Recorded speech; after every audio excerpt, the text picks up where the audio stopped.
On a maintenant une date, le 3 novembre, et c'est la date de la conférence Elrond, et les ambitions semblent vraiment monstrueuses. En tout cas, il y a tout un storytelling qui a été fait. Je vais parler de ça dans cette vidéo, ça donne vraiment envie de savoir ce qui va être annoncé, mais quand même dans ce teaser on n'a pas grand chose de concret. Je vais essayer de au moins avoir quelques petites informations, déduire quelques trucs, même si c'est pas évident, tu vas voir. Et puis aussi je vais te donner quelques nouvelles du projet Item et du projet Holoride, parce qu'il y a des nouveautés. Pour continuer d'être tenu informé, je te conseille de t'abonner à ma chaîne YouTube. Tu peux aussi activer les notifications, tu le sais, et me suivre sur Twitter, comme ça t'as de l'info encore plus rapidement que sur YouTube. J'investis dans les cryptos, pour être riche dans le futur, paire de couilles dans le futal, ainsi soit-il, mon bitcoin et mon couteau. Nous avons maintenant une date pour la conférence Elrond, ça aura lieu le 3 novembre 2022, à Paris, ça on le savait déjà. Des révélations majeures seront faites prochainement, en principe. Est-ce que ce sera un petit peu avant la conférence ? Il y aura des premiers dévoilements, peut-être, mais en tout cas, a priori, c'est quand même à la conférence qu'il devrait y avoir vraiment des grosses annonces. En tout cas, c'est ce qu'on espère, c'est ce qu'on attend, c'est ce qu'on nous laisse entendre. Puisqu'il y a eu ce tweet de Benjamin Minkou disant que c'était du travail qui dure depuis plusieurs années, une série d'événements stratégiques et des étapes. En fait, c'est le projet Elrond depuis son lancement, qui est passé par plein d'étapes, et chacun de ces événements et de ces étapes qui doit nous rapprocher plus près du but ultime. Le nom de sa conférence, le X-Day, qui du coup a priori c'est ça le nom de la conférence, X-Day, Paris 3 novembre. Ce sera un jeudi en tout cas, je me serais attendu à ce que ce soit sur un week-end, mais non. Et puis il y a un site internet, xday.com, avec un compteur, et pour l'instant il n'y a rien d'autre. Donc est-ce qu'il faut attendre que le compteur arrive à 0 pour avoir des annonces, ou est-ce qu'il y en aura avant ? De toute façon, maximum maintenant c'est 71 jours, donc les soon, in few weeks, etc. Là, il y a une date butoir de toute façon. Et avec cette annonce de la conférence X-Day, il y a un teaser, une courte vidéo d'1 minute 38. What if a new spark was about to light up the world, bringing to life a tool so powerful, just as fire once was? What if after years of work, a plan was ready to be revealed? What if with this tool, a portal to new worlds would open, where humans became creators and architects of the very fabric of reality? Let the X-Day countdown and major unveils begin.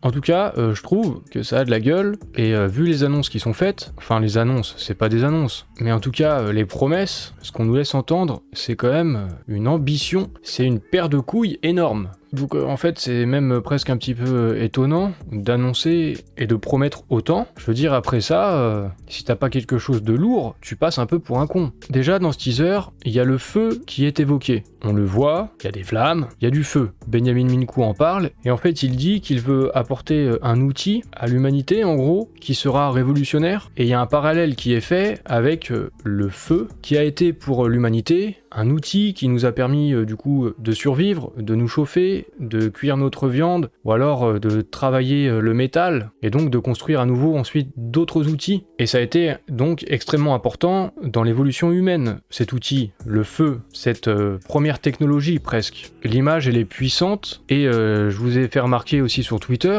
qu'il me semble que ce soit une allusion au feu de Prométhée dans la mythologie grecque, qui symbolise la technologie qui est apportée, qui est donnée aux humains. Bon, pour la culture, un rapide petit tour sur Wikipédia. Prométhée est connu pour avoir dérobé le feu sacré de l'Olympe, donc le feu des dieux, pour en faire don aux humains. Prométhée est un transmetteur de feu. Il donne le feu sacré à l'espèce humaine. Il enseigne aux humains la métallurgie. Alors peut-être que je vais un peu loin, mais j'ai l'impression que les références, elles sont volontaires. Quelque part, la blockchain, c'est un outil.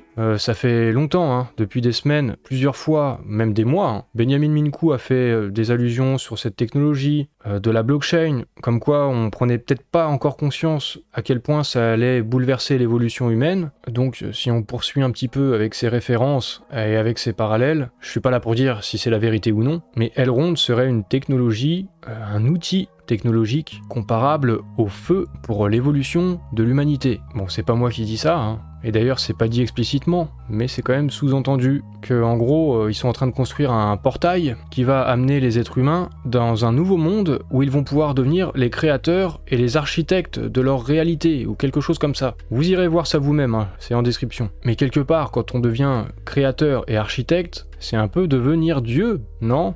Et donc là, à nouveau, on retrouve ce parallèle avec le feu des dieux qui est transmis aux humains. Aussi, ce qui est dit, c'est qu'ils ont travaillé sur toutes ces étapes, comme il le dit dans son tweet, et qu'il y a un plan qui a été élaboré. Donc ça va nous être dévoilé. Le dévoilement va commencer sûrement vraiment à la conférence, du coup le 3 novembre. Et j'avais fait aussi une autre vidéo il y a longtemps maintenant, il y a 8 mois, et j'avais intitulé ça « Le plan secret d'Elrond pour conquérir le monde ». C'est ici, je vous mettrai aussi cette vidéo juste au-dessus là. Si vous l'avez pas vue, ça peut être bien de le regarder, parce que a priori le but aussi d'Elrond, ce plan secret, qui va vraiment peut-être nous être révélé là en novembre, on espère, le but c'est peut-être tout simplement avec Maillard de devenir un outil de paiement, un outil pour aussi bancariser les populations qui ne le sont pas à travers le monde, et principalement en dehors de l'Occident, que ce soit en Asie, en Afrique ou en Amérique latine. Du coup, cet outil, le feu, auquel on fait allusion dans la vidéo aussi,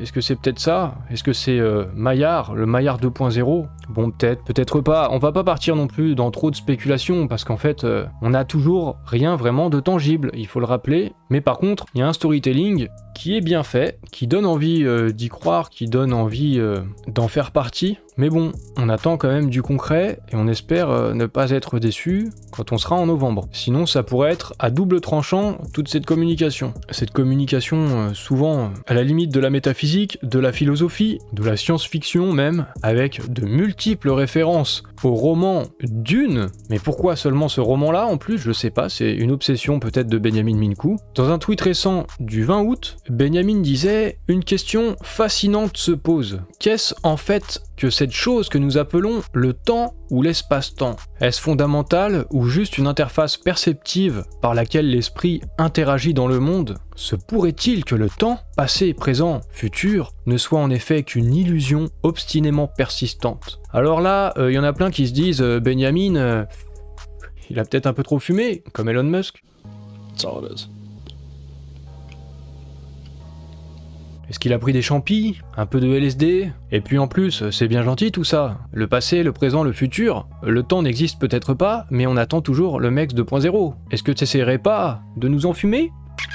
Alors parmi vous, il y a quelqu'un qui a répondu à mon tweet en disant est-ce que vous avez envisagé que peut-être tout ce que dit Benjamin là, ce soit plus profond que juste des petites phrases philosophiques comme ça, et qu'il y a peut-être des indices, ce sur quoi il bosse en fait. Toujours pour faire des liens et essayer de comprendre pourquoi il nous parle de tous ces trucs métaphysiques, etc., on pourrait peut-être dire qu'en fait, l'équipe d'Elrond bosse sur le fait de créer un écosystème qui permettra de construire un véritable métaverse pour apporter le feu à l'humanité et ce bond évolutif que va engendrer le métaverse. Il y avait eu un autre tweet le 9 août de Benjamin Minkou dans lequel il disait « Le métaverse est une technologie avec un impact d'époque, une méga tendance adaptée à l'échelle de l'évolution. » Donc voilà, l'évolution, tout à l'heure on parlait du feu, ça a apporté beaucoup dans l'évolution de l'humanité, donc peut-être que la blockchain aussi. Et sans une blockchain massivement évolutive, la scalabilité, eh bien un véritable métaverse ne peut pas exister selon Benjamin Minkou. D'où l'existence d'Elrond, cet outil, le feu, qui va permettre l'avènement du métaverse pour l'humanité. Bon, qu'on s'entende, hein. Je suis pas en train de dire que c'est forcément vrai, mais plutôt j'ai l'impression que c'est le storytelling mis en place par Elrond. Alors il y a intérêt à ce que ce soit vraiment le feu quand on sera en novembre. On se souvient qu'il y avait eu une AMA,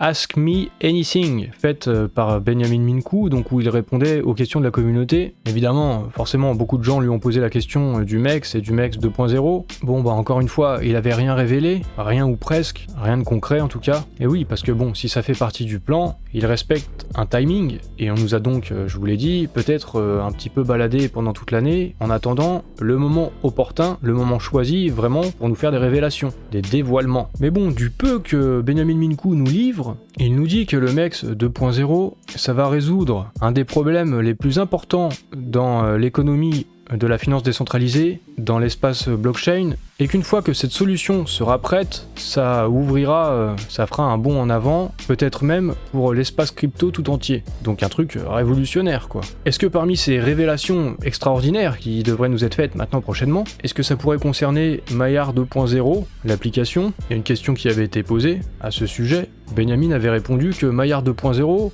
c'était trop épique pour nous faire des révélations maintenant quoi, et qu'il fallait encore qu'on attende. Il y avait aussi des histoires de stablecoin. Est-ce que les grandes révélations ça pourrait aussi concerner la carte Maillard, une carte de crédit? Benjamin Minkou avait dit à ce sujet qu'il y avait des étapes, des milestones qui étaient en cours, et il travaillait dur là-dessus pour qu'il y ait des annonces de fait sur la fin de l'année. Novembre, c'est un peu la fin de l'année, donc peut-être. Ou alors ces grandes révélations, est-ce que ça pourrait concerner des collaborations avec des gouvernements, comme avait posé la question Tikapo?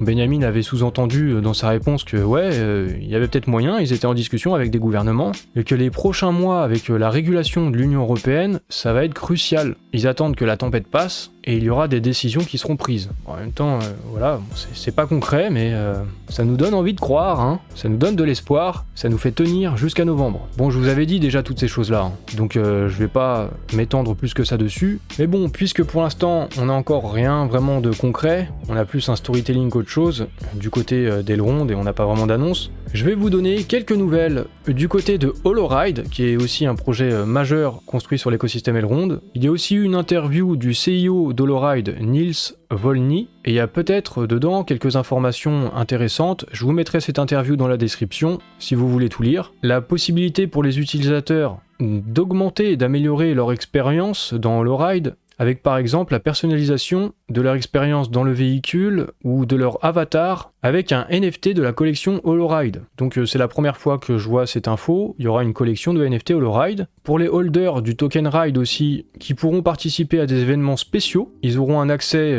à des contenus et des collectibles rares. Également, cette technologie Holoride va être implémentée dans des véhicules, dans des modèles d'Audi A4, A5, A6, A7, A8, Q5, Q7, Q8, Audi e-tron, e-tron Sportback et e-tron GT, aux États-Unis et en Allemagne d'abord, fin 2022 à l'automne, puis ça va s'étendre au reste du marché européen en 2023, et également le marché asiatique. Également un autre point intéressant, du coup là c'est confirmé par le CIO, même si leur priorité c'est d'abord d'utiliser Holoride pour les voitures, et le but long terme c'est d'apporter ces expériences Holoride dans plein de véhicules. La question c'était est-ce que ça va être étendu aux avions, aux trains, aux bateaux ou à d'autres modèles de transport? La réponse est oui, mais à court terme ils se concentrent sur les voitures. Autre petite nouvelle, toujours dans la perspective de lancer les produits sur les Audi à la fin de l'année 2022, il y a 4 véhicules Audi qui vont parcourir l'Europe. Actuellement ils sont dans la péninsule ibérique, au Portugal et en Espagne, et le but c'est de faire des tests sur différentes routes avec différentes conditions météorologiques pour avoir de la data et s'assurer que tout fonctionnera bien. Donc du côté de Holoride, ils suivent leur roadmap pour l'instant. Je vais parler aussi un petit peu de Item, un autre projet majeur sur l'écosystème Elrond, qui a annoncé un partenariat avec Sanopass, l'un des plus grands prestataires de services de santé préventifs en Europe, et donc ça concerne les données de santé dans le métaverse. Il y a un article Medium sur ce partenariat, je vous le mettrai en description. En gros ça dit que la médecine, les données de santé, c'est un énorme marché qui pèse beaucoup d'argent, beaucoup de milliards, que c'est voué à grandir, d'autant plus depuis la pandémie, et qu'il y a une accélération de la digitalisation dans ce secteur. Sanopass c'est une entreprise très récente, il n'avait que quelques milliers d'abonnés de souscripteurs en 2020, et là ils sont passés à 50 000 inscrits avec plus de 30 000 utilisateurs sur leur plateforme. Je sais pas forcément ce que ça vaut, du coup moi j'ai découvert le Sano Club, ils ont un compte Twitter qui est ici, et il n'y a pas vraiment beaucoup de followers, il n'y a même pas beaucoup de comptes importants dans l'écosystème Elrond qui les suivent.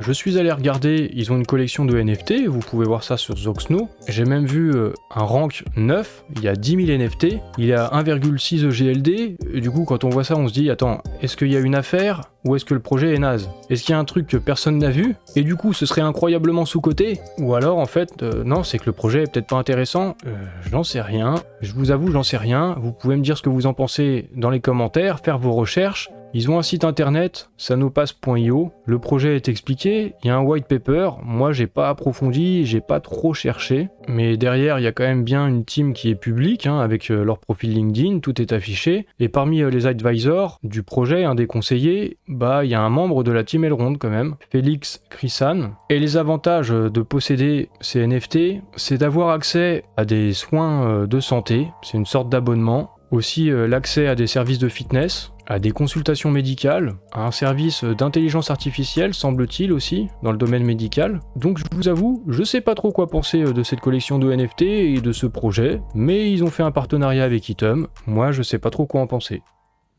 Bon, du coup, dans ce teaser, on n'a rien de concret, mis à part une date, le 3 novembre, mais en même temps, le but d'un teaser, c'est pas de faire des annonces. C'est de susciter de l'intérêt. C'est comme la bande-annonce d'un film. Le but, c'est de vous donner envie d'aller regarder le film au cinéma. C'est pas de tout vous révéler de l'histoire du film. Ou alors, c'est que la bande-annonce est mal faite. Là, je pense que c'est un petit peu la même chose. Le but, c'est de nous donner envie, de nous raconter une histoire. Il y a un storytelling. À ce niveau-là, c'est quand même plutôt réussi, je pense en tout cas. Je sais pas, tu peux me dire ce que t'en penses toi dans les commentaires. On a quand même hâte de savoir ce qui va nous être révélé. Et dès qu'on aura des informations concrètes, tu peux compter sur moi pour te les partager. Si tu veux être tenu informé, abonne-toi à ma chaîne, active les notifications et puis suis-moi sur Twitter. Comme ça, tu manqueras rien des grands dévoilements, des grandes annonces de cette grande révolution Elrond. Ou alors du grand fiasco si les révélations ne sont pas à la hauteur des promesses.